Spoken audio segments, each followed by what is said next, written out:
Təsəvvür edin ki, aclıq və susuzluqdan eyni dərəcədə əziyyət çəkən eşşək bir vedrə su ilə bir kəngi ot arasında dayanır. Eşşək su ilə ot arasında seçim edə bilmədiyindən ac susuzluqdan ölür. Məşhur filosof Buridanın bu pritçasını çox vaxt azad iradənin qeyri-mümkünlüyünün isbatı kimi misal çəkirlər.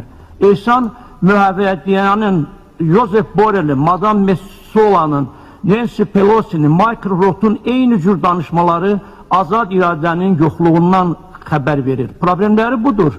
Belə adamlara bundan maraqlı və mədəni müqayisə tapa bilmədim. Çağımızın tanınmış filosofu Andre Comte-Sponville'in də Buridanın eşşəyi barədə fikri maraqlıdır. Bu eşşək haqqında mübahisələr artıq 600 ildir ki, davam edir. Lakin eşşək hələ də ölməyib. Təşəkkür ederim, sağ olun. Bu qədər bu heyvanın adını bu zalda bugün çəkməyə nə ehtiyac var idi?